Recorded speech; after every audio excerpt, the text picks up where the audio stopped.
Yes, sir. Just one question I have.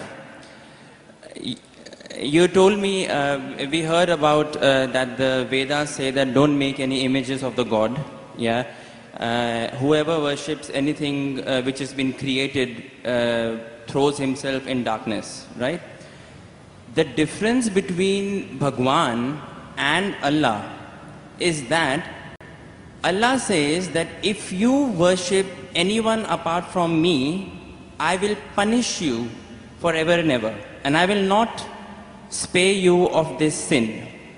But nowhere in Hinduism's books would you see that Bhagwan is saying that if you worship anything apart from me, you will be put in Narak, which is the Hindi word for hell, forever and ever. Now why I'm saying that to you is, the concept of God in Islam, Christianity and Judaism is the same, in which he feels bad if anyone worships anything else apart from.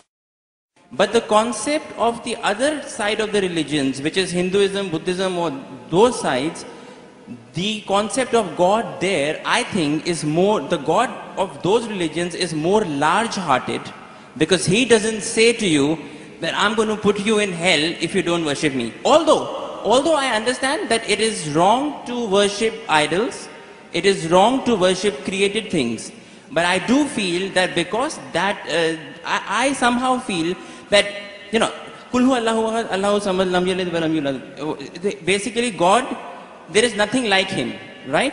So why in the Quran or the Bible or the Jews' scripture we are attributing a human feeling to God that let us say my father gives me everything, he gives me all the money, and I give that money to the poor people, right?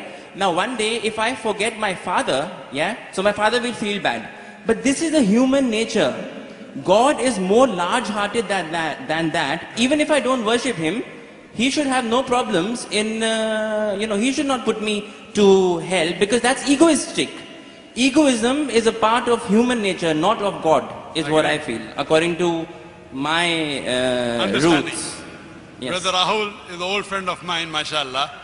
The brother asked a very good question, very attacking, very tricky, difficult question, that he understands that all the religions, Christianity, Islam, Hinduism, say there's no God except one God, don't make images, don't make idols. But Islam goes a step further. He will forgive any other sin except the sin of shirk. Surah Nisa chapter 4 verse 48, Surah Nisa chapter 4 verse 116. Yes. But in Hinduism and Christianity, nowhere does it say that if you do shirk, Allah will not forgive you. Fine. Now coming to your part of large-heartedness. Yes. That in Islam, if you don't do this, I'll punish you. That is a human nature. That if the father gives money to the son, son gives in charity, tomorrow the son doesn't ask about the father, so father feels bad. It's human nature, I agree with you. God is far superior, I agree with you. Yes. So why does God feel bad? Yes. Very good question, very intelligent question. Inshallah you will get convinced. I won't ask you to accept Islam in public. Oh, sure. That we have done that yesterday, fine? Yes. Now, the Quran says, Allah subhanahu wa ta'ala does not require you, you require him. Yes. Now coming to the question, now I'm making your question more easy. Why we have to say Allahu Akbar, Allah is the greatest? See, Allah asks you to say Allahu Akbar, Allah is the greatest. Say tomorrow if you don't say Allah is the greatest, do you think Allah will become less? No. No, yeah. Whether you say or not, Allah is already the greatest. Irrespective whether you say or not, it will make no difference, not even an iota of difference. He is already the greatest. He will remain irrespective whether you say or not. Why does he ask you to say that is the question. The question is, Allah subhanahu wa ta'ala knows the human psychology. Yes. For example, your mother has a heart attack. And now, you have heard of a very famous heart specialist in the world. Now, if you know he's famous, he will give you some advice for your mother. Another person who's unknown, he comes and gives you advice. Whose advice will you follow? I would follow the advice of the specialist. Yes. Why? Because you know he's number one, he's most famous. Yes. So the reason Allah asks you to praise him is not for his benefit, it's for your benefit. Yes. Because the moment you praise Allah, you will follow his advice. Agreed. By following his advice, Allah will not benefit, you will benefit. Yes. By the doctor giving advice to you, he will not benefit. Yes, you may give him fees so that way he'll benefit. Yes. You aren't giving any fees to Allah. Fine? Yes. So Allah doesn't benefit anything. But when you follow his advice, the moment you praise him, it is human. When you say, Allah is the most wise, Allah is the greatest, Allah is the most merciful, most wise, he gives advice, I'll follow. Most greatest, I'll follow him. Most merciful, I'll follow him. So you say all these praises not to benefit him, to benefit yourself. Agreed. Yes. So when you worship him, it does not benefit him, it benefits you. Yes. When you follow the advice of the doctor, it will benefit if you give him fees. Yes. Fine? Yes. You don't give any fees to Allah. Yes. It benefits you. Yes. So same way, Allah is large-hearted. By punishing you, do you think he will benefit? No. Yeah. By punishing you, he will not benefit. But he is giving you a fear. Why? If you have alcohol, he will punish you. If you have drugs, he'll punish you. Whether you have drugs or what difference does it make to him? Now, if he says, don't have drugs, but if you have drugs, I will not punish you, then will you have drugs or not? You will have. If I give an examination, write 2 No, I won't have. If I'm convinced it's wrong for me, I won't have. I don't need that fear of the hell. The Correct. fear of the hellfire to be put in my mind Yes, to yes. avert me. God convinces people in different ways. Some people with reason and logic. You're a logical person, you're convinced with logic. Some people want fear, some people want punishment, some people want reward. There are 3-4 types of ways which Allah speaks. You get convinced with reason and logic, you're like me. Yeah. You're like me. Yes. Yes. Some people, they are not reason logic. Leave logic. I'll get reward, I'll do it. I'll get punishment, I'll stay away. Now, there's a teacher taking an examination. 2 plus 2 is how much? 4. Convinced. Now, there are some people, the teacher says, okay, now in the examination, those who write correctly will get plus point, will pass. Those who don't write correctly will fail. Now, when the teacher is telling hundreds of things, it's difficult for everyone to remember. But if they want to remember, you write. If you write correct, I'll pass you. If you write wrong, I'll fail you. So now the student starts memorizing. He starts like you passed to engineering. You are afraid of failing.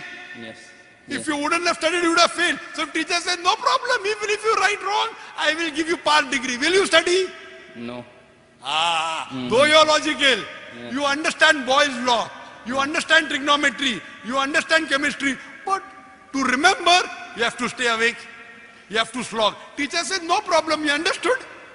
You write in the examination, right or wrong, 2 plus 2 is 3, I will pass you. Will you study? No. The teacher says, now your aim is to get the degree. Yeah.